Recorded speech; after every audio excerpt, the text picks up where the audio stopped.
autorité quand il a choisi de mettre en sourdine. Ben, Giovanni, tu as choisi de mettre ton truc en sourdine. Apparemment, je ne peux pas dire. Bon, voilà, c'est bon. Allez, Giovanni, vas-y, tu as la parole. Dis-nous ce que tu penses. Bon, je vous ai bien écouté, M. Boni. Beautiful, dit Roger Milan. Voilà, vas-y.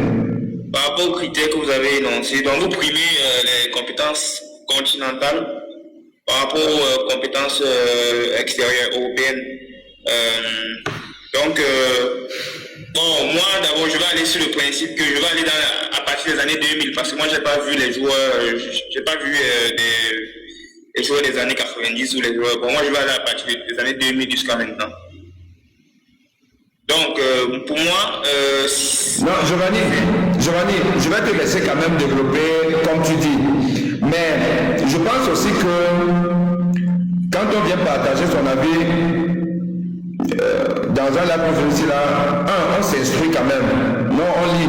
Et nous on a trouvé que c'est une paresse de la jeunesse d'aujourd'hui de dire oh maman, comment en 2000 si quelqu'un commence à juger les joueurs de tous les temps à partir de 2000, mais tu sais qu'à partir de là déjà même, sur la copie on te met au sujet, tu peux pas avoir la moyenne temps, on t'élimine, c'est pas possible.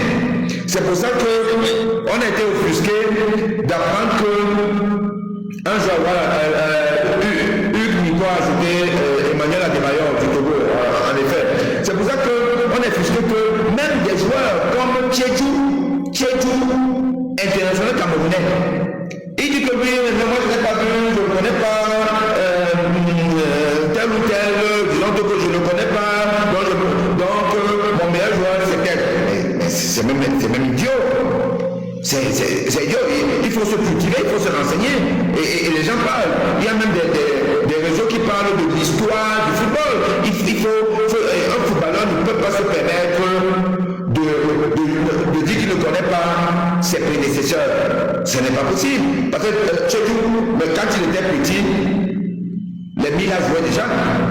Les Togo finissaient peut-être de jouer, mais après il y a quand même une histoire qu'on t'apprend, qu'on te raconte, et tu dois tenir compte de ça. Donc, honnêtement, ce n'est pas une excuse pour vous, les jeunes d'aujourd'hui, de vous dire que moi je ne connais pas, mais si on ne connaît pas, on a vu, et tu as dû voir les extraits de la Coupe du Monde 90 par exemple. Donc tu as dû voir les espoirs d'un monsieur de 38 ans, mais il a mis les fesses des joueurs à terre. C'est juste pour prendre cet exemple. Je vois, oui. Non, monsieur, vous avez complètement. Vous avez raison. Vous savez que nous, les jeunes aussi, bon, c'est que regarder les extraits et vivre le moment à l'instant T, c'est pas la même chose. Mais bon, je vous comprends bien. Moi, je pourrais dire que par rapport aux top joueurs africains sur le continent, moi, mon top 5, si je donne mon top 5, je vais commencer par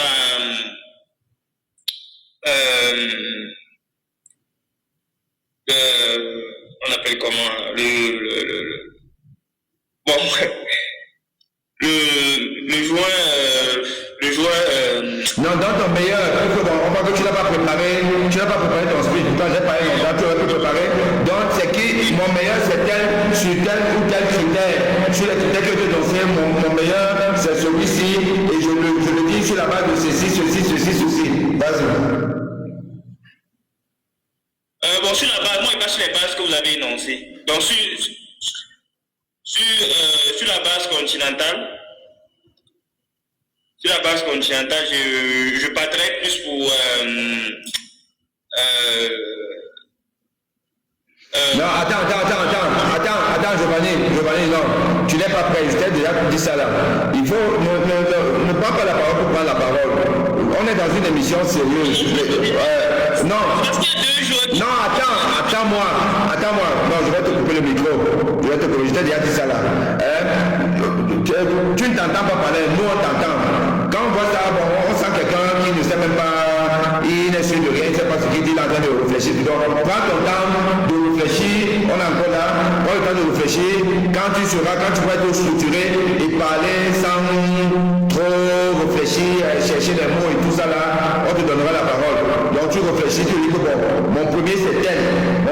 tu as un cahier, tu prends même les notes parce que bon, ça semble un peu, c'est très laborieux là, c'est pas bon. Donc, je vous attends, Hugues, Nico, là maintenant, bon, tu dis quoi? Tu dis quoi? C'est quoi ton... Parce qu'au départ, tu avais dit Samuel Eto'o. Bon, tu l'avais dit, mais tu es quand même un peu d'accord sur les critères en parlant de l'impact d'un joueur dans son équipe. Dans son équipe. L'impact du joueur, c'est quoi? Qui fait de lui donc le meilleur?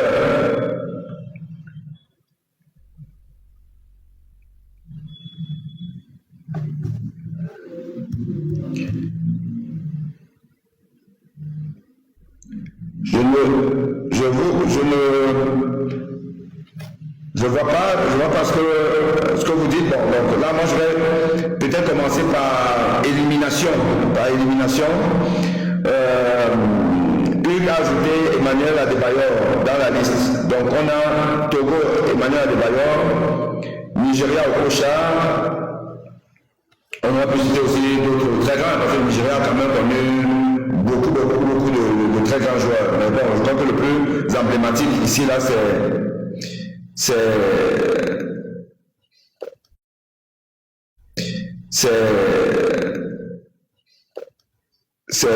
JJ Okocha. Donc on va prendre Bouba Wangé. Oui, Wangé sur TikTok, il veut se faire intervenir. Bouba, tu as la parole. Oui, vous m'entendez? Allô, vous m'entendez? Allô, Bouba? Oui, vous m'entendez? Allô? Ouais, vous m'entendez ou pas? Oui, là maintenant t'entends. Oui, allô, bonsoir, merci de m'avoir invité. Merci de participer. Oui, alors moi je prends le sujet très au sérieux parce que bon, je suis amateur de football, je suis le football depuis pas mal d'années. J'ai regardé pas mal de vidéos d'anciens joueurs africains qui ont marqué l'histoire. Et moi, celui qui ressort, c'est Salif Keïta. Parce que Salif Keïta, c'est, pour ceux qui ne le savent pas, c'est un ancien joueur international malien qui a joué à Saint-Étienne, qui a joué à Marseille, qui a eu un parcours qui a inspiré énormément la jeunesse africaine, parce qu'il est arrivé en Europe dans une période où c'était pas forcément facile même de voyager pour un Africain. Il s'est imposé tout de suite à Saint-Étienne, il a fini meilleur buteur, il a gagné le championnat de France, il a glané pas mal de trophées, et notamment celui de premier ballon d'or africain. Donc ça c'est vraiment quelque chose de remarquable. Il a emmené le Mali jusqu'en finale de la CAN. Malheureusement, ils l'ont pas gagné contre le Congo, il me semble. Mais franchement, c'est... Rappelle, non, va jusqu'au bout. Il a mené le Mali à la finale de la CAN. Il faut parler de quelle CAN? C'était quelle CAN? Dans quel pays? Alors le pays, je sais plus, mais je crois que c'était en 72. Alors, mais je vais te dire, c'est pas compliqué. Le pays, c'est le Cameroun. Voilà, au Cameroun en 1972, il me semble. Exactement. Et donc, voilà, c'est une performance remarquable et malheureusement, voilà, il aurait encore plus marqué son époque s'il avait remporté cette CAN. Mais voilà, il a même inspiré des, comment dire, il y a un film qui a été tourné pour Salif Keïta, qui a eu un grand succès, qui a marqué moi ma jeunesse. C'est un de mes films préférés, c'est Le Ballon d'Or, avec le petit garçon, si vous vous en souvenez, qui s'appelait Bandian. En fait, cette histoire, c'est l'histoire de Salif Keïta, tout ce qu'il a traversé en Afrique pour arriver jusqu'en Europe et devenir ce génie du ballon. Bouba, je vais te relancer à partir du commentaire de Hugues Minko sur YouTube. Je vais te relancer. Parce que moi, j'ai toujours dit que pour mettre des personnes aux opinions différentes, divergentes, d'accord, il faut avoir une même base de réflexion, c'est-à-dire que les mêmes critères de jugement. Si nous n'avons pas les mêmes critères de jugement et si nous n'accordons pas le même nombre de points à chaque critère, oui, ça va toujours aller dans tous les sens. Une fois de plus, mettons-nous d'accord sur quelle est l'importance qu'on accorde à tel ou tel critère. Toi, tu venais de dire que Salif Keita est pour toi le meilleur de par son parcours, d'abord en club européen, Saint-Étienne, puis Marseille. Et l'époque aussi, une époque difficile, je l'ai dit tout à l'heure, qu'on ne peut pas comparer des époques aussi éloignées que celle de la période de Salif Keita, de Jean-Pierre Tokoto, et après même la période de Roger Mila à celle d'aujourd'hui. Ce n'est pas possible. Ok, on est tous d'accord avec ça. Et c'est peut-être même parce que nous devons être d'accord avec ça que le critère du palmarès en club, qui sont les clubs occidentaux, ne doit pas tenir. Puisque Salif Keita va performer chez les Blancs à une époque où le racisme est prégnant. Donc, émerger là-bas, c'est très compliqué. Pourtant, il a réussi, mais c'est à Saint-Étienne et c'est à Marseille. Mais ce n'est pas Real Madrid, ce n'est pas Barcelone, où on sait même que les Français, parce qu'ils ont colonisé l'Afrique, étaient un peu plus habitués aux Africains. Dieu sait que ce n'est que maintenant qu'on voit des Noirs dans l'équipe espagnole. En Italie même encore, c'est la magie.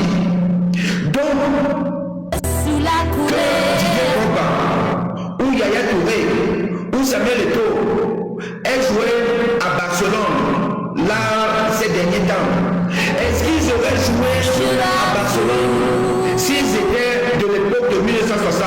Je pense que nous allons dire non, ce n'est pas possible. Ce n'est pas possible.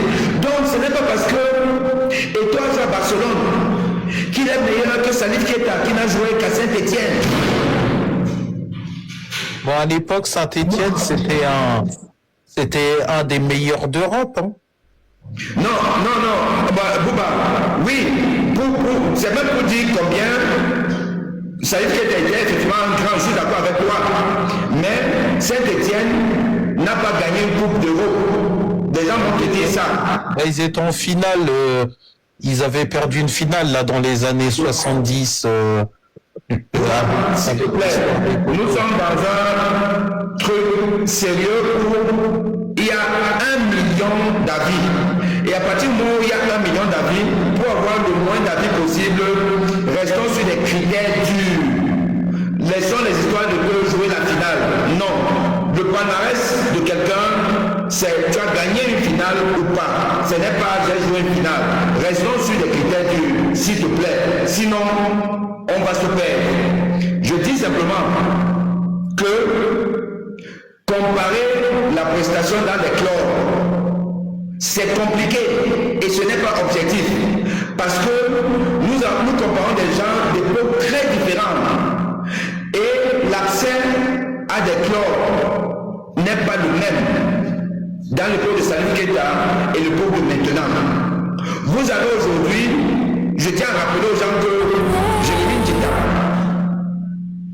est champion d'Europe avec le Real Madrid. Champion d'Europe, Jérémy Djita. Mais on ne va jamais citer Djita parmi les meilleurs joueurs africains. Pourtant, le palmarès en club de Jérémy Djita, mais rend jaloux n'importe quel grand joueur.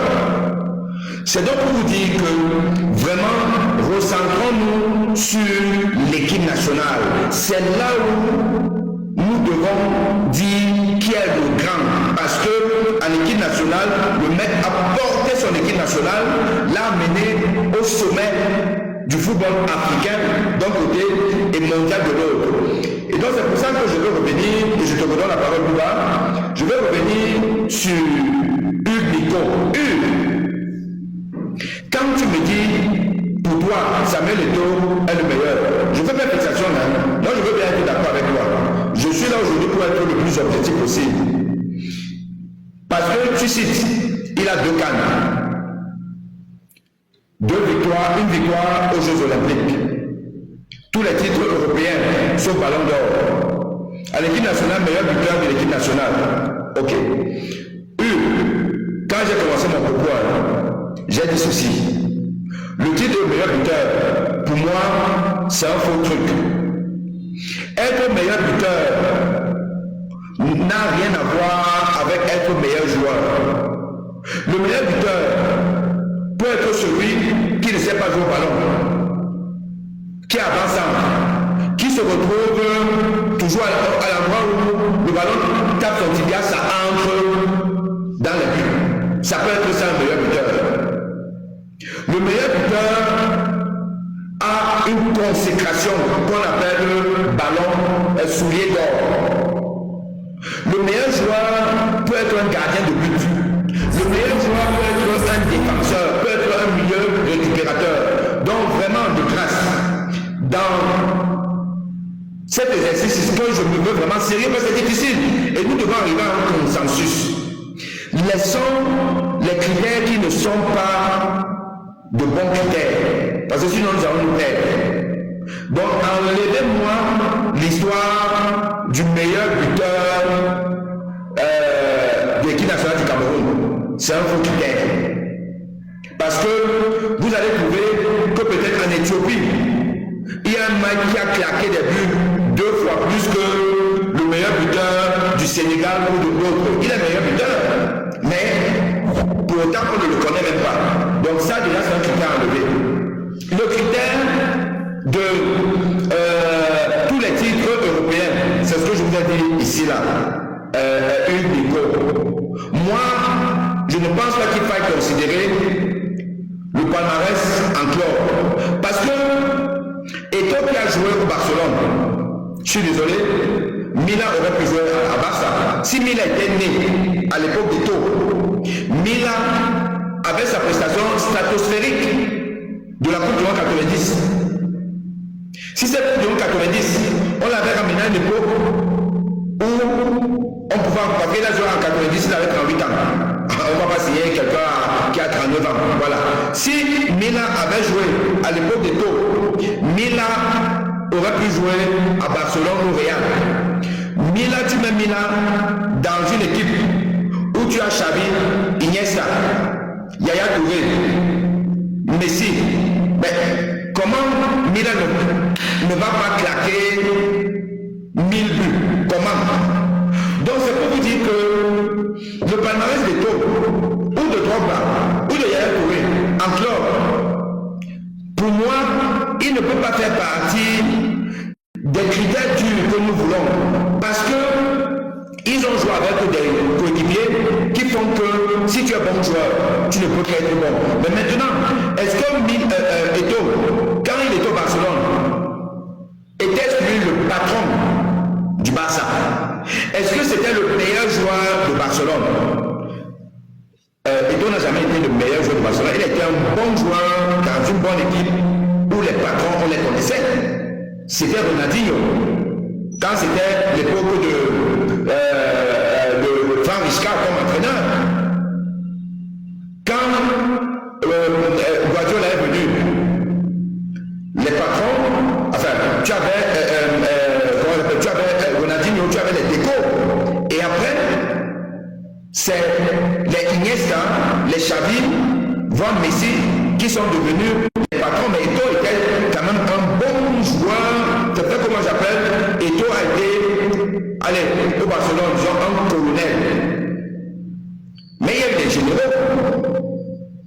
Donc son palmarès en club, il n'est pas exceptionnel dans le sens où il n'a pas été le meilleur joueur de Barcelone. Il a gagné des titres dans une équipe qui ne pouvait que gagner des titres.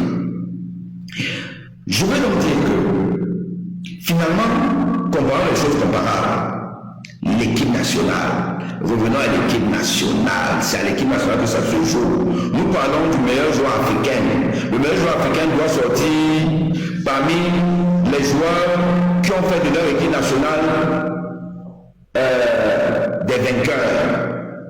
Donc, quand vous me dites Eto'o, à l'équipe nationale, est champion olympique, je dis que ok, je prends. Mais maintenant, nous allons discuter ensemble quelle est la valeur des Jeux olympiques, quelle est la valeur dans le concert mondial.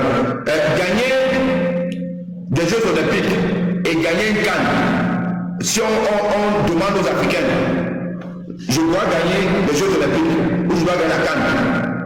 Je dis pour moi, je dis, je prends la CAN. Les Jeux olympiques, c'est les joueurs amateurs, plus trois petits bonhommes là qui veulent aller s'amuser. C'est ça les Jeux olympiques. Donc pour moi, ce n'est pas un titre majeur. Mais bon, peut-être que je me trompe, mais c'est quand même l'équipe nationale. Donc on y va. La CAN, lui, Eto'o a 2 CAN. Est-il le seul joueur africain à avoir 2 CAN? Je vais dire non.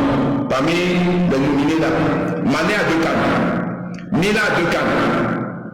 Pour ne citer que les deux là. Maintenant, est-ce que Eto'o, dans cette CAN gagnée, était général ou il était lieutenant-colonel? C'est là où on doit axer le débat. Mané a 2 CAN. Mané est général des 2 CAN gagnés par le Sénégal, où il est colonel ou lieutenant-colonel ou sergent. C'est là où le débat doit s'axer pour moi. Mila a 2 CAN. Est-ce que Mila est général ou il est simple soldat? C'est là où nous devons débattre réellement. C'est-à-dire que ce soit l'impact d'un joueur. Quel est l'impact d'un joueur dans les titres de son équipe nationale? Quand Mané était le patron du Sénégal, est-ce que le Sénégal a eu de belles prestations ou pas? Quand Mila était le patron du Cameroun, parce qu'il a été le patron, est-ce que le Cameroun a eu des résultats positifs ou pas? Quand Yaya Touré ou Drogba était patron, est-ce que la Côte d'Ivoire a eu des titres ou pas? Okocha, pareil. Eto'o, pareil. À mon avis, c'est là que nous devons centrer le débat. Je vous redonne la parole.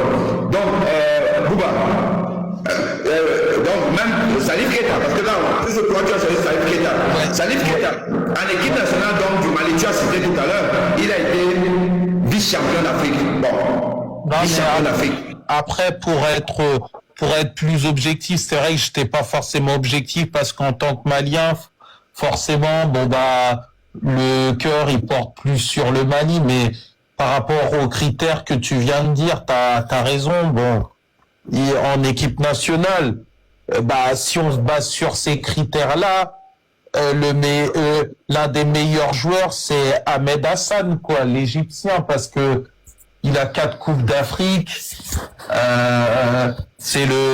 Il a été toujours influent dans les rencontres, dans les coupes d'Afrique. On l'a vu dans les années 2006, 2008, 2010, 3 CAN d'affilée, c'est le recordman. Donc, bah il a quand même marqué le football africain de son empreinte. Le jour où il y a un joueur qui remportera 4 CAN, bon bah voilà, c'est un record qui va être très très très difficile à battre, toute génération confondue, qu'on prenne les années Salif Keita ou les années même Sadio Mané qui est énorme. Bah personne a gagné 4 CAN, Sadio Mané n'en gagnera pas 4, Eto'o non plus.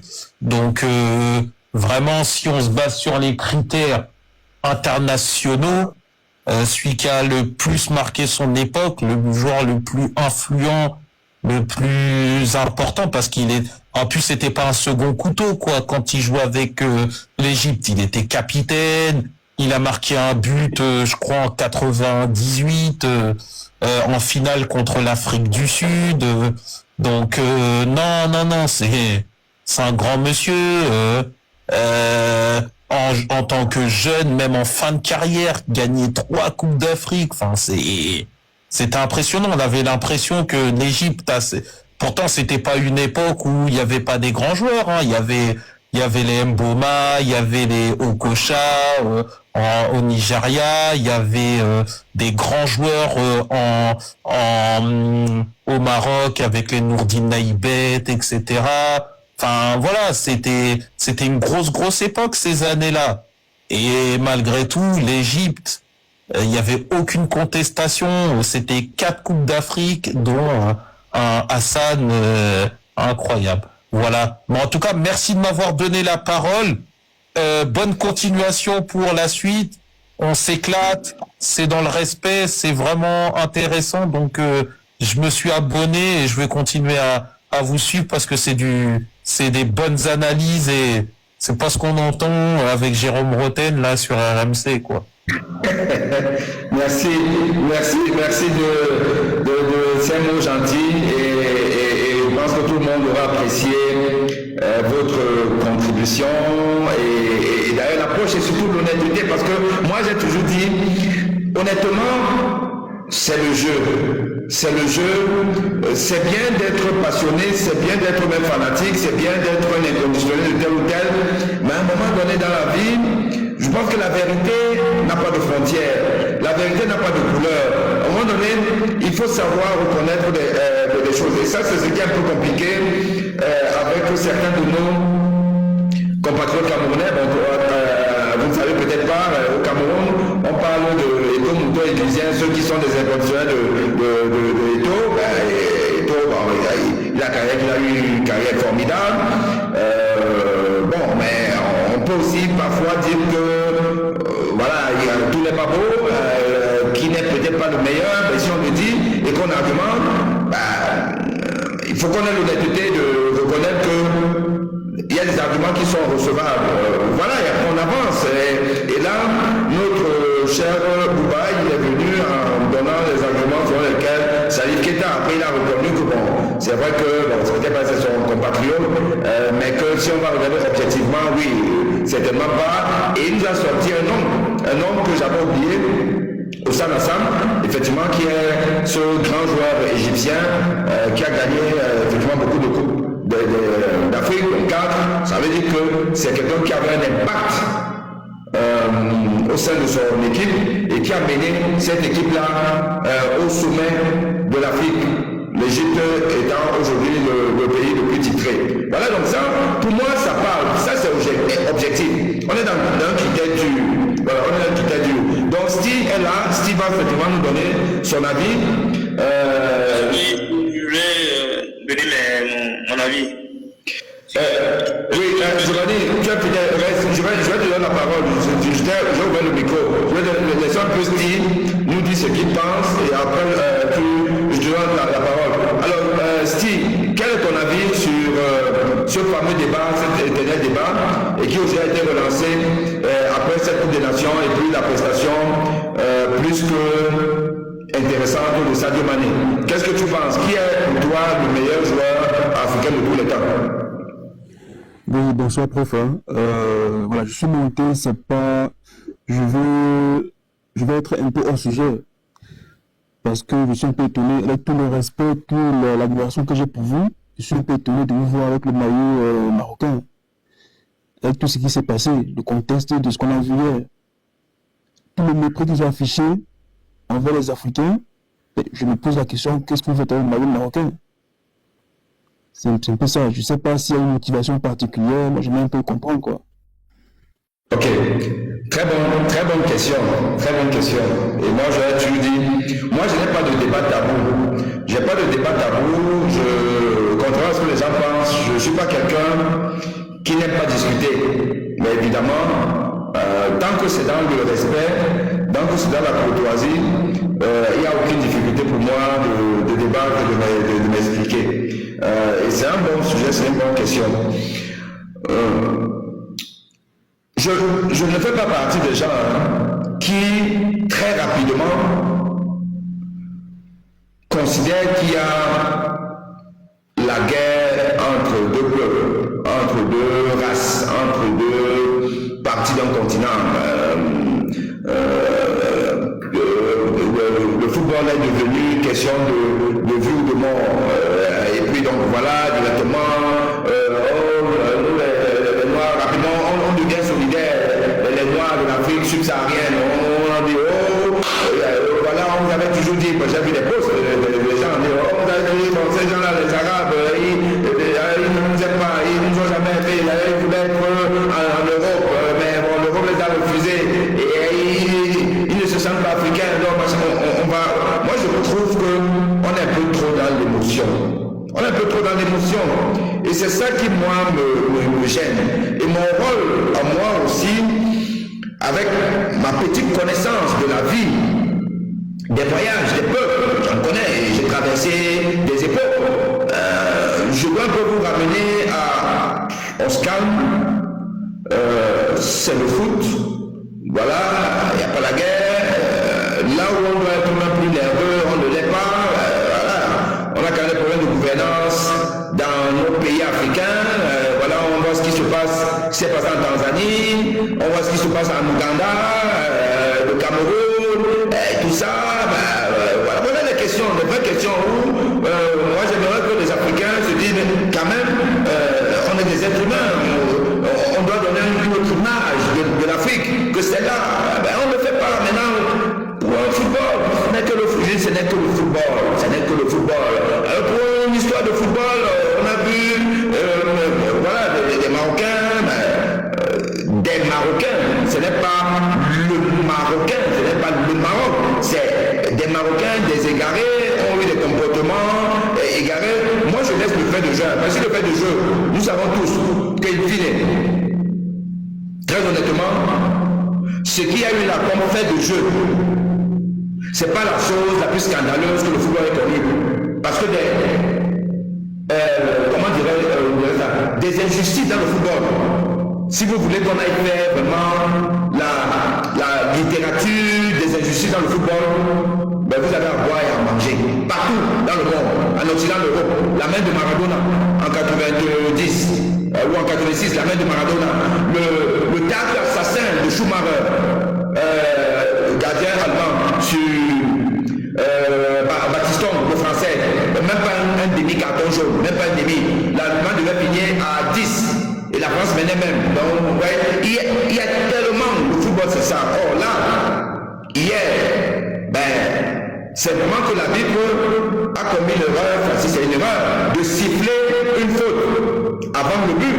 Et comme on dit, apparemment ça c'est les règles de la VAR. Du moment où l'arbitre a sifflé avant, on ne sollicite pas la VAR. Donc c'est pas quand même l'erreur la plus flagrante que le monde ait déjà connue. Maintenant, le pénalty marocain, c'est un pénalty. C'est un pénalty. Bon, les Sénégalais ont fait ce qu'ils ont fait. Bon, ils ont... voilà, on ne peut pas juger ça. Bon, ils ont fait ce qu'ils ont fait jusqu'à leur entraîneur dit que bon, sortez du terrain. Ça aussi, ce qui est condamnable, et là, il va être sanctionné. Bon, voilà, donc, à un moment donné, nous, les Africains noirs, cessons de faire des caliméros, de pleurer à une injustice. Quand ça, on a l'impression qu'on subit une injustice, les Sénégalais n'ont pas subi la pire des injustices. On a eu pire que ça. Même nous, le Cameroun, on a eu pire que ça.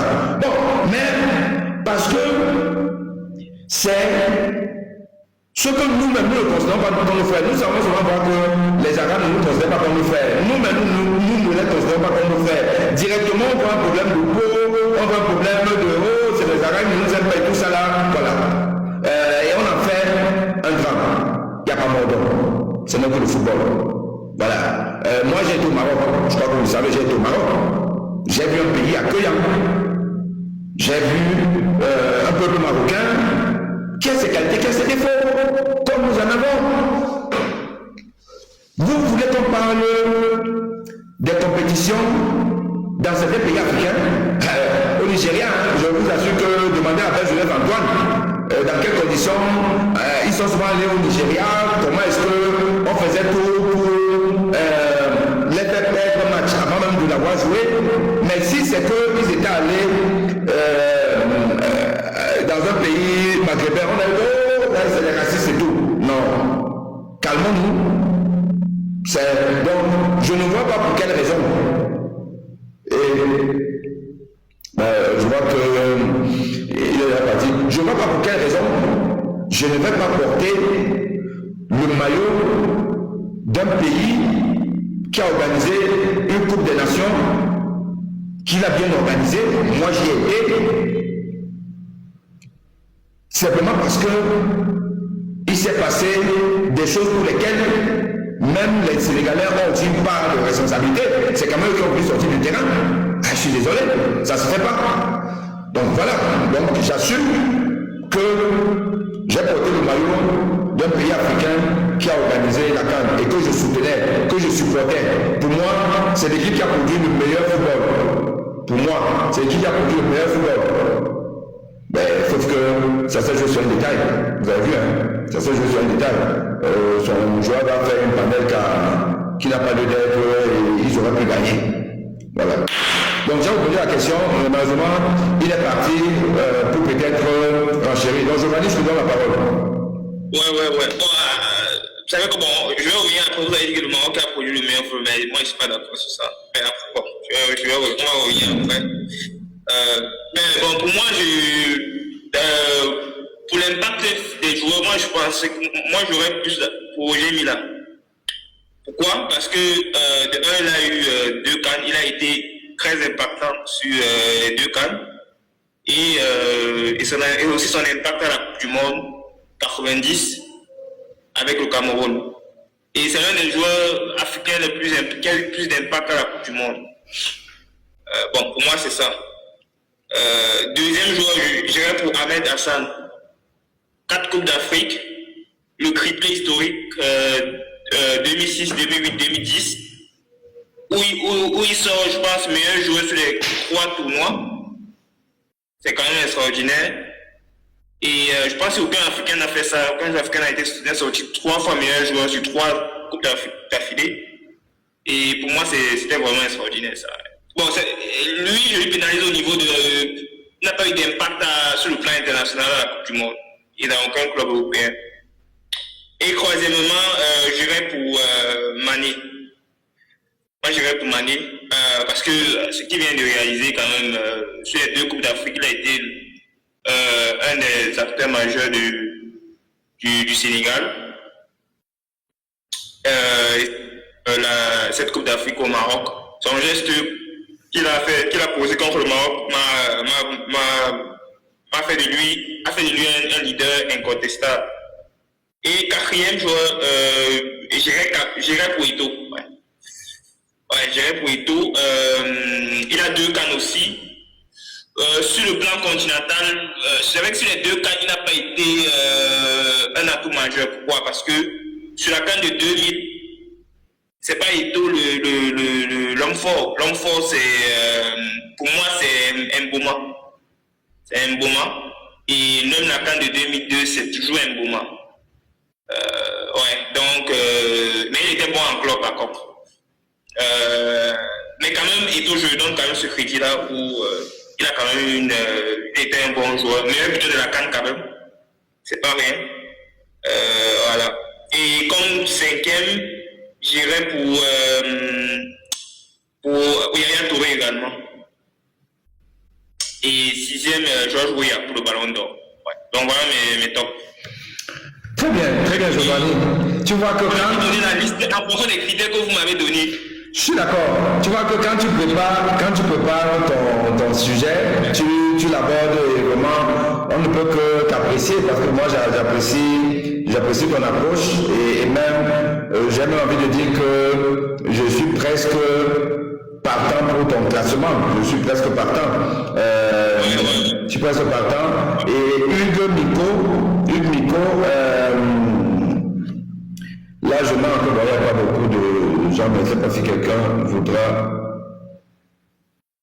intervenir. Je vais encore remettre l'invite. Hugues Miko, qu'est-ce qu'il nous dit? Il nous dit Mané général, Mboma Patrick général, Milan Roger général en équipe. Drogba n'a pas eu assez de titres. Yaya Touré n'a pas eu assez de titres en équipe. Voilà. Donc, je pense qu'avec ça, il est déjà en train de nous dire que pour lui, le meilleur joueur sortirait entre Mané, Patrick Mboma Roger Mila, je pense que c'est ce qu'il est en train de nous dire. Voilà. Ahmed Hassan, Kamila. Voilà. Si on va passer sur le plan il a eu 4. Tout à fait.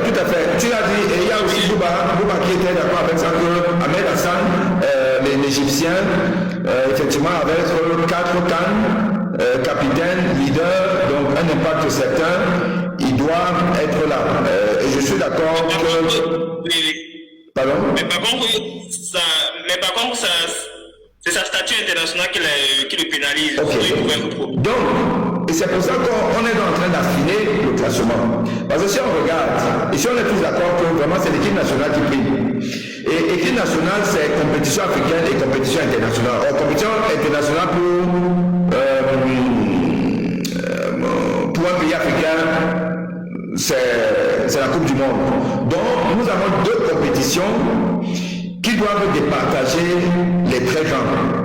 L'impact que ces gens-là ont eu dans les compétitions continentales et à la Coupe du Monde. Donc, on voit que le cercle se rétrécit. Si on a donc dans le panier Eto'o, Roger Mila, Didier Drogba, Yaya Touré, Ahmed Hassan,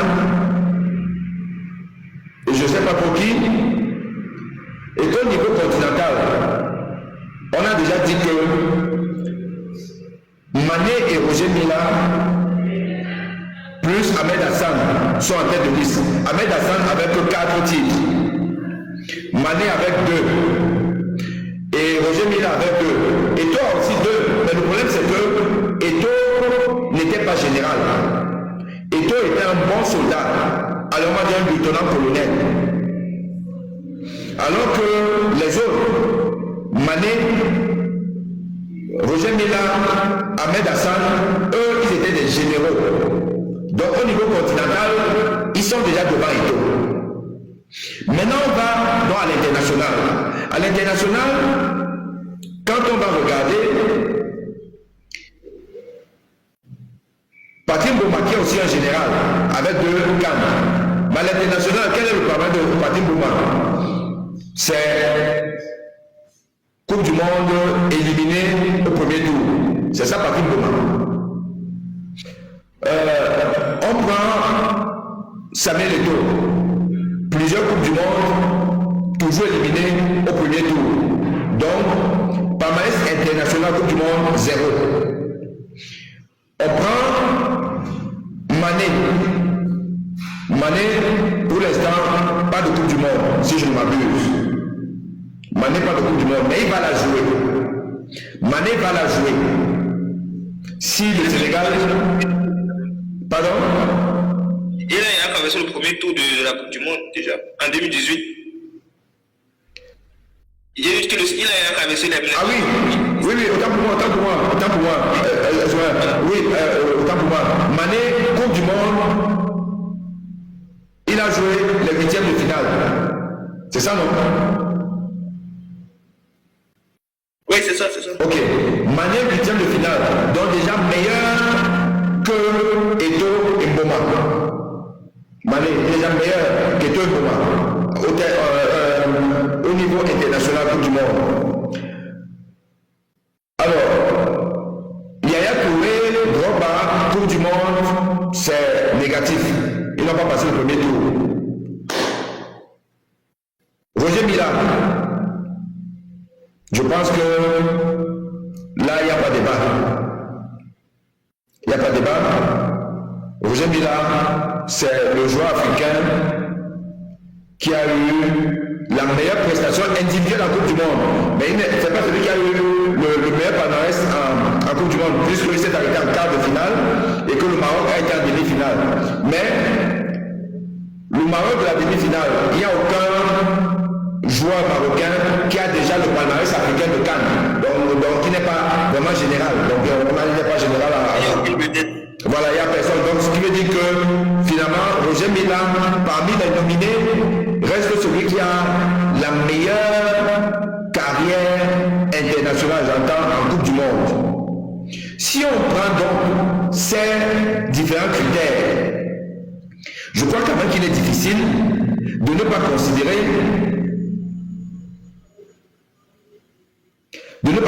que Roger Mila est pour l'instant le meilleur joueur africain de tous les temps. En attendant, parce que celui qui peut le challenger et qui le challenge actuellement, c'est Mané. Parce que si Mané fait une Coupe du Monde où il atteint au moins les quarts de finale, comme Roger Mila, et en étant un leader qu'il l'est, je crois que là, il aura plus de débat. Mané serait le meilleur joueur africain de tous les temps. Donc, on peut dire qu'aujourd'hui, sur des critères que nous avons définis, Roger Mila est le meilleur joueur africain de tous les temps, suivi de Mané en deuxième. Et le troisième, ça peut se jouer entre Osama Hassan et je ne sais pas pour qui, parce que j'ai envie de dire que sur le plan de l'impact de l'équipe nationale, il n'y a pas photo entre Osama Hassan et ton fils. Il n'y a même pas photo. Il n'y a pas photo. C'est quand même Bouma. Pardon? Peut-être que tu peux le comparer avec Bouma. Bouma, mais sauf que Osama Hassan a 4 cannes. Bouma n'en a que 2. Et Osama Hassan était général.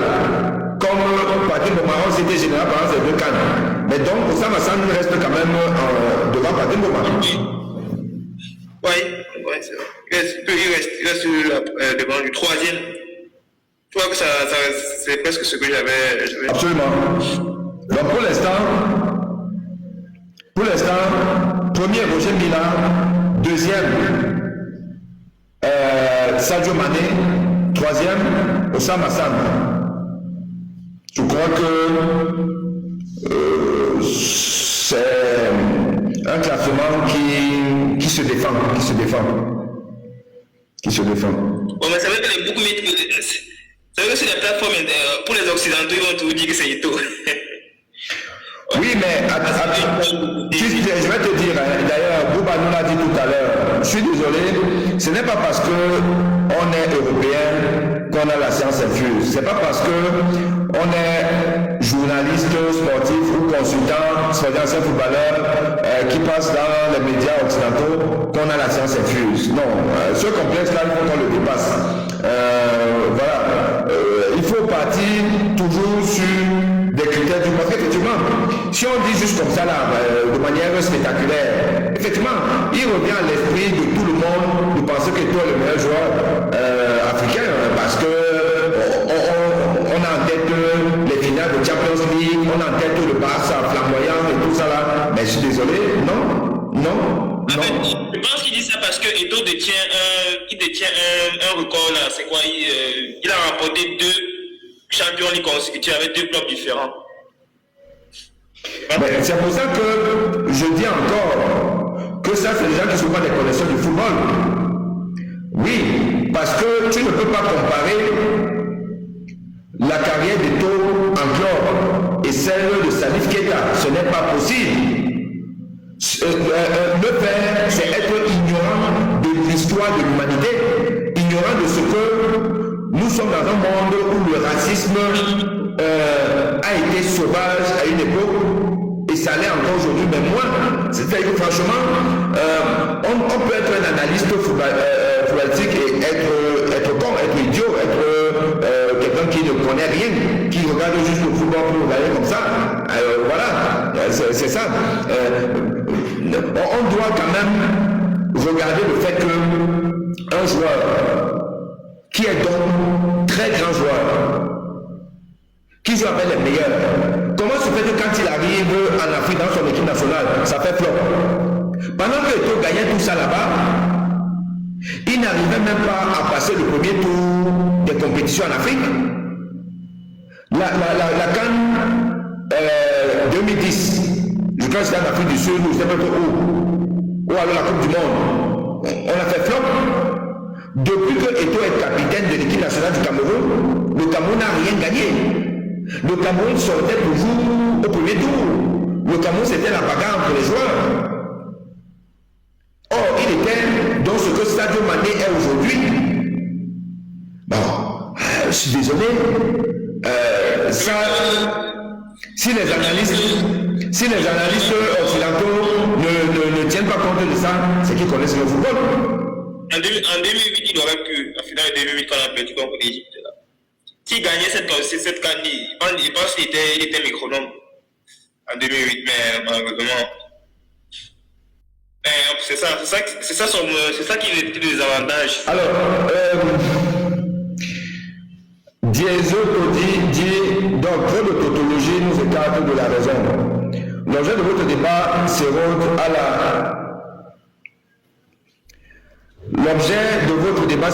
la longueur de votre analyse, où vous voulez absolument faire de votre opinion un dogme. Bon, la première remarque déjà, ici que je vais faire, c'est que quand quelqu'un n'est pas courtois dans son commentaire, c'est qu'il n'est pas sérieux.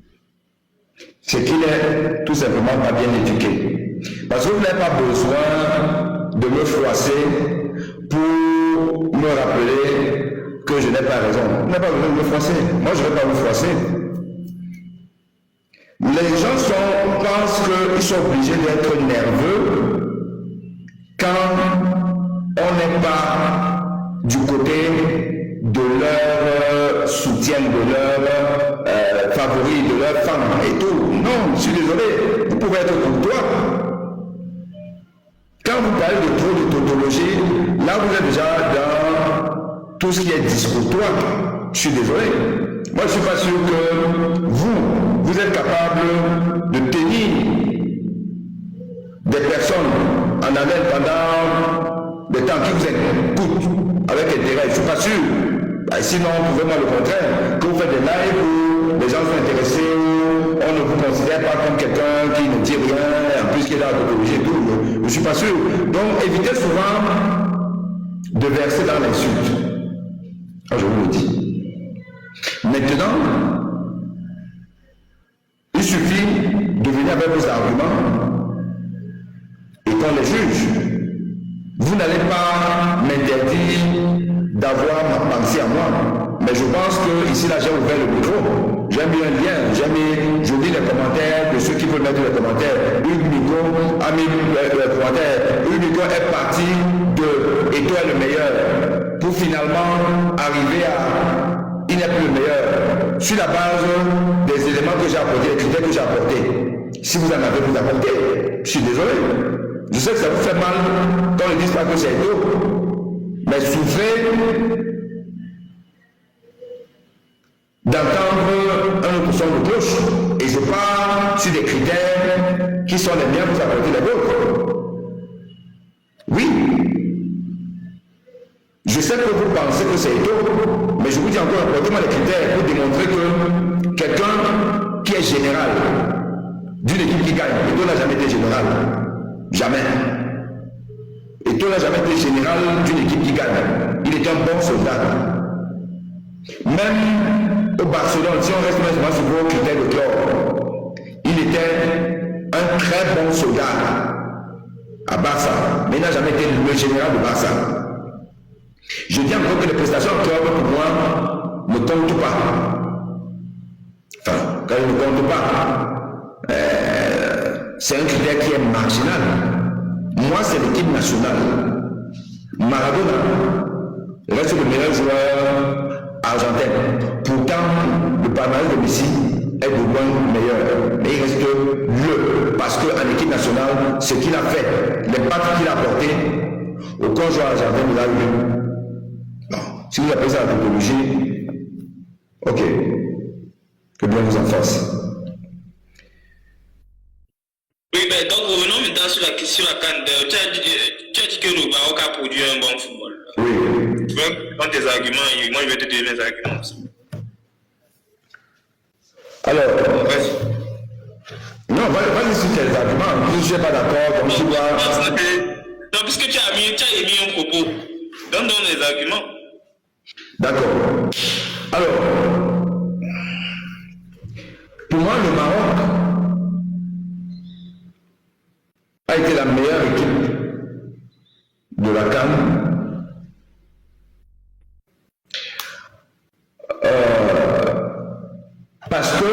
j'ai estimé que le Maroc est le pays qui a eu le jeu le plus léché, le plus construit, et avec une tactique bien définie, et quasiment toujours la même. Donc c'est-à-dire qui n'a pas modifié sa tactique, parce qu'elle est en difficulté face à l'adversaire. Le Maroc, c'était toujours un pressing haut, très haut, sur le porteur de ballon. Avec un milieu de terrain dense, avec des latéraux, on les connaît, qui sont des ailiers, et qui étaient toujours en surnombre pour faire la différence. C'est-à-dire que le Maroc a rarement été mis en difficulté. Le Maroc, techniquement, si tu prends le jeu avec le ballon, la manière de dominer le ballon des footballeurs marocains, sur le plan de la qualité individuelle des joueurs, il n'y a pas un joueur marocain. Je vais enlever un, parce que celui-là, il me devrait faire d'ailleurs une numéro spécial sur lui. Sur les 11, enfin, les 14 ou 15 joueurs titulaires du Maroc, parce que au football, même les remplaçants qui entrent, sur les 15-16, il n'y a pas un seul qui n'a pas le niveau international. C'est que ces joueurs sont d'un niveau technique largement au-dessus de la moyenne africaine. Sauf leur avant-centre, j'ai même oublié comment on l'appelle, c'est Zaki ou comment on l'appelle, mais le colosse qui bouscule beaucoup, mais on le remplaçait toujours. Mouilleur, le gars là c'est un toto comme avant-centre. Il rate les buts comme ce n'est pas permis. Moi je vais marquer les buts. Je pense que ça, lui c'était le maillon faible de l'équipe nationale du Maroc. Mais en dehors de ça, tous les autres, niveau technique individuel, top. Tactiquement, au point. Avec un précis pour moi, honnêtement, d'ailleurs, vous avez vu comment est-ce que le Cameroun a été asphyxié par cette équipe. Et que le Nigeria, qui était quand même une très bonne équipe d'ailleurs, troisième, le Nigeria a été un peu légèrement dominé sur le jeu, regardons, mais beaucoup moins que le Cameroun. C'est pour ça que le pressing marocain, on ne l'a pas trop vu parce que déjà athlétiquement, les Nigérians, c'était peut-être l'équipe la plus athlétique. Voilà. Donc, tu prends, le Maroc a quand même rencontré des cadors, enfin, en termes de nations fortes d'Afrique. Le Cameroun, le Nigeria, le Sénégal, la finale, vous avez vu, ça se joue sur un détail. Le match était assez équilibré, il y a eu des occasions de but de part et d'autre. Le Maroc aurait pu gagner si le pénalty tiré, on ne sait pas trop comment, non? Ils auraient pu gagner comme ils ont perdu. Donc c'est peut dire que pour moi, très honnêtement, ce n'est jamais facile de jouer ce soir. On pense que c'est un avantage, mais psychologiquement, tu sais que si tu te loupes, c'est mauvais, donc il faut être costaud. Et le Maroc a quand même eu tous ses matchs en domination, ou presque, mais n'a jamais été dominé. Voilà pourquoi moi je considère que le Maroc c'est la meilleure équipe du tournoi, à mon avis. Oui, d'après les arguments que vous avez donnés, les arguments que vous avez donnés, les arguments que vous avez donnés sont très convaincants. Mais moi, je pense que le Maroc a pêché à un niveau. Ça n'a pas été la meilleure équipe, moi. Un détail. Parce que quand le Maroc a commencé à jouer sa compétition à partir du Cameroun, à partir du match contre le Cameroun, où ils ont commencé à adapter la stratégie que tu as vu sur pied là. Or, la stratégie de pressing tactique, tout ça, et technique des joueurs marocains, tout ça, ça prend beaucoup d'énergie. Et si tu as bien remarqué, après le match du Cameroun, après le match contre le Nigeria d'abord a su maintenir, a su contrôler ça parce qu'il mettait beaucoup d'impact physique et athlétique aussi, ce qui n'était pas le cas pour le Cameroun. Mais quand le Maroc arrive en finale, moi je peux dire qu'ils ont manqué de fraîcheur. Parce que le match qu'ils ont joué contre le Nigeria les a beaucoup fatigués. Et leur stratégie de jeu, le pressing haut, ça prend beaucoup d'énergie. Donc contre le Sénégal, ce qui les a tués, c'est la fraîcheur physique. Et de deux, ils n'ont pas su s'adapter au contre-pressing sénégalais. Si tu as bien remarqué, quand le Maroc a commencé à adapter son pressing haut, les Sénégalais ont bien étudié les Marocains, le jeu. Comment les Sénégalais ont fait pour casser le jeu, pour casser ça? Quand les Marocains, quand le Sénégal a eu le ballon en défense, quand le Sénégal a eu le ballon, ils étaient 2 ou 3. Parce que le Sénégal joue en 4-3-3. Tu vois, quand le Sénégal a eu le ballon, il y avait 4 joueurs alignés en défense. Quand les Marocains venaient en pressing haut, qu'est-ce que les Sénégalais venaient? Ils les laissaient venir et le bloc du milieu de terrain sénégalais descendait pour donner des solutions. Ça fait que ça cassait le bloc de pressing du Maroc et ça libérait l'espace au milieu du terrain.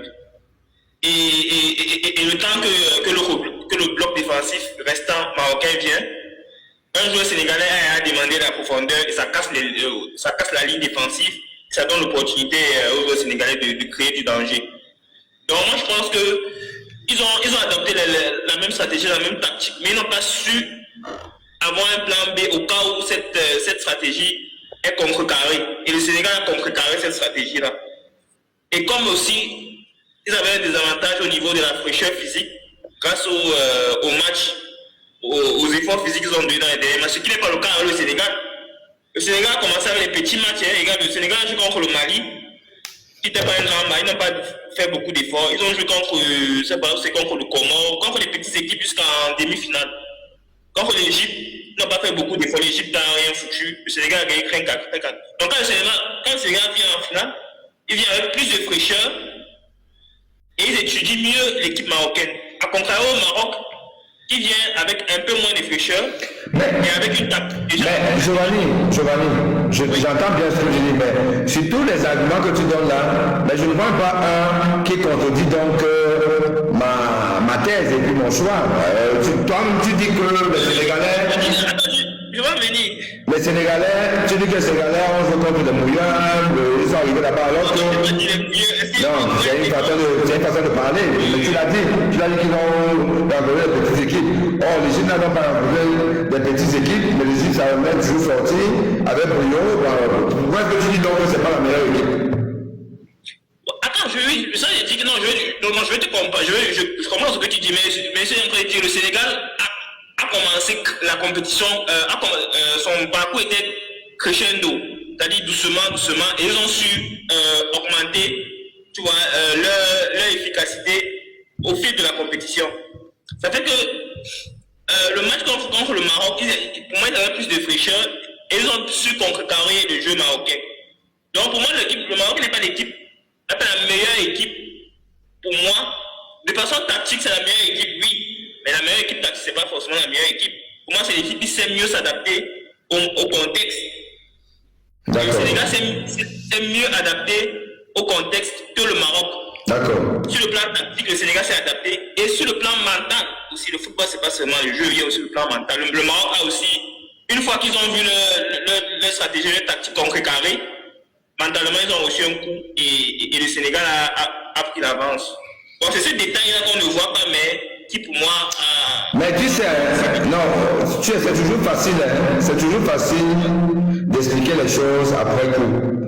Très honnêtement, cette finale et la fin du match est quelque chose d'inédit dans les annales du football. Au point où on ne sait pas comment est-ce qu'on peut bien analyser un match comme celui-là et expliquer la victoire de tel ou tel. Parce qu'en réalité, si on reste sur un comportement classique qui veut que, même si tu estimes que bon, l'arbitre est injuste, tu n'arrêtes pas le match, tu ne sors pas, tu ne vas pas au vestiaire. C'est des choses qu'on ne voit pas dans le football moderne. Ça, c'est au quart à l'époque, au quart, le football du quartier, qu'on voyait ça.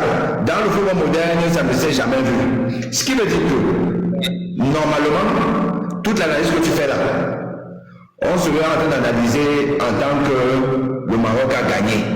Parce qu'en réalité, il y avait pénalty marocain.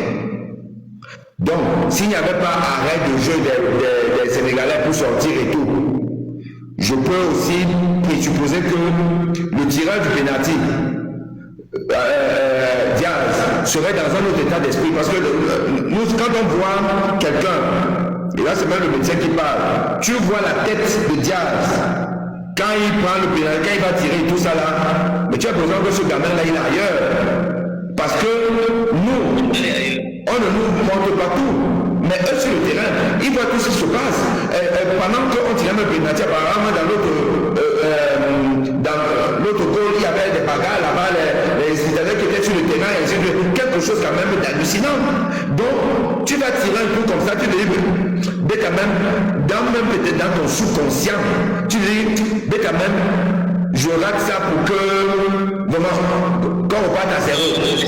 Quand on est compétiteur à ce niveau-là, tu ne peux pas dire que tu rates tu as la dernière seconde de... Giovanni, je suis désolé, c'est facile quand on est derrière un clavier, on parle, tu n'es pas footballeur. Tu n'étais pas dans la tête de ce monsieur. Voilà, je vois, c'est le médecin qui te parle. La gueule de ce monsieur-là, son expression. Ce n'est pas quelqu'un qui est dans un état normal, d'un match normal qui se déroule normalement. Je suis désolé. Voilà. Donc, l'état d'esprit, même simplement, ça compte. Ce qui veut dire que la fin du match, c'est déjà un faux match. C'est n'est plus un match. Et c'est même normal que les Sénégalais aient un ascendant. Tu sais ce que je veux dire que tu vois que tu as déjà perdu parce qu'on t'a même sifflé un pénalty. Donc, tu as dû voir comment tu as perdu le match. Et puis, tu te mets à faire des choses, on ne joue plus, machin, tout ça, ça fait 15 minutes de cassure. Et pendant ces 15 minutes de cassure, il y a le moral qui n'est plus là, surtout de celui qui doit aller tirer un pénalty. Et il rate le pénalty. Tu sais, toi, le Sénégalais, qui sort de loin, tu as vu la mort, tu as ressuscité, tu connais la grille que tu auras par rapport à l'autre. Tout ça, c'est des éléments qui influence un match. Donc, l'analyse qu'on va faire aujourd'hui, c'est là, c'est la meilleure équipe, il va tout le tactique, la preuve qu'ils ont gagné la CAN. Je suis désolé, il faut relativiser ça avec ce fait de match qui est inédit dans les annales du football. Oui, c'est ça.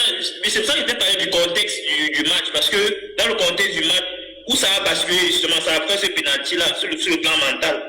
Mais selon moi, M. Boni, moi je pense qu'il y a une injustice parce que le but que le Sénégal marque et on refuse, d'abord l'arbitre a fait une erreur, mais d'abord le but est refusé. Pour moi, c'est pas normal, il n'y a pas faute sur Hakimi. Non, tu vois, toi tu dis qu'il n'y a pas faute. Toi tu dis qu'il n'y a pas faute. Il faut simplement dire que il n'y a pas eu la VAR. Il n'y a pas eu la VAR parce que l'arbitre avait déjà sifflé avant. Mais maintenant, je vais vous dire une chose. S'il faut qu'on se mette à annuler tous les erreurs d'arbitrage, si tu passes le principe qu'il n'y avait pas faute, mais c'est pas qui le dit. Peut-être que la VAR nous aurait dit le contraire, qu'il y avait peut-être faute ou pas, peu importe. Mais s'il faut que maintenant toutes les erreurs d'arbitrage soient annulées, bah, écoute, on ne va pas simplement accorder le but du Sénégal que la avait refusé. On va accorder tous les buts vrais que les arbitres ont refusés par erreur et ainsi de suite. Donc on va recommencer tout le football mondial et remettre les classements. À un moment donné aussi là, soyez un peu sérieux. Si on parle sur un match normal, si on passe sur un match normal, c'est-à-dire que les erreurs d'arbitrage font partie d'un match. L'arbitre n'avait pas accordé le but sénégalais. L'arbitre a accordé le pénalty aux Marocains. Les Marocains auraient tiré le pénalty. S'ils avaient tiré le pénalty 15 minutes avant, 20 minutes avant, sans qu'il y ait eu tous ces problèmes-là, peut-être qu'ils auraient marqué le but. Peut-être on ne le saura jamais. C'est pour te dire que, honnêtement, ce match-là, à la fin du match,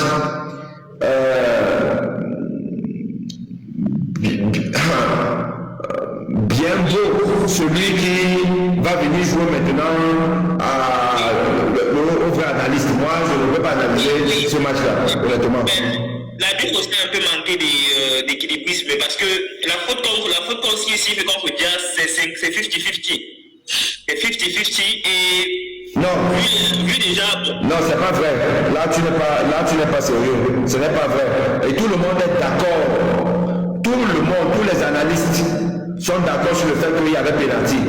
Là, il y avait pénalty, ça ne se discute même pas. Le pénalty était juste. Personne n'a jamais discuté le bien fondé du pénalty. C'est le fait qu'on ait refusé le but aux autres parce que la barre n'a pas été sollicitée. C'est là où les gens disent que bon, c'est sur ça que les Sénégalais se sont approchés. Mais pour le Mawashi Game que Diaz a subi, honnêtement, Giovanni, soit quand même, tu ne peux pas dire qu'il n'y avait pas pénalty, il y avait pénalty. Et bon, la réaction des Sénégalais aussi, même si c'est moi ma place, moi je suis honnête, je devais faire la même chose. Parce que avoir un pénalty à quelques secondes de la fin, en plus d'avoir le sentiment d'avoir que l'arbitre a refusé un but. Tu sais pourquoi tu allais faire la même chose? Tu sais pourquoi? Tu allais faire la même chose parce que tu es un Africain. Là, c'est la honte de l'Afrique. Je suis désolé. On n'a jamais vu ça. Pourtant, je dis encore que les injustices, les erreurs d'arbitrage, c'est sur tous les terrains du monde. Mais on n'a jamais vu ça. N'apprenez pas à célébrer ce qui n'est pas bien. On n'a jamais vu ça. Ça se fait pas. Ouais, mais en fait, qu'est-ce qu'ils ont fait? Ils ont éprouvé les Sénégalais, ils ne voulaient pas laisser ça faire comme ça. Et bon. Giovanni, ça ne se fait pas. Tu sais, apprenons à. Non, il faut être sanctionné. Normalement, c'est dans la loi FIFA, c'est sanctionné. Apprenons à être des êtres humains comme les autres. Ouais, moi, j'ai toujours dit ça là. Au-delà de tout ça, quand même, quand vous analysez le match, jusqu'à avant la fin du match, avant ce qui s'est passé là, quand même, vous avez vu que le Maroc a quand même manqué un peu de fraîcheur technique sur le plan athlétique. Il faudrait quand même qu'il était un peu fébrile. Ouais, c'est toi qui venait de dire qu'ils ont eu une débauche d'énergie importante lors des précédents matchs. C'est toi qui as dit, parce que même le match contre le Cameroun qui gagne, ils ont dominé le match, mais mettre une telle intensité, ça, vous laissez les plumes, mettre une telle intensité comme ils ont mis au Cameroun, le Cameroun ne voyait pas le ballon, le Cameroun n'a aucun tir au but, ça vous laisse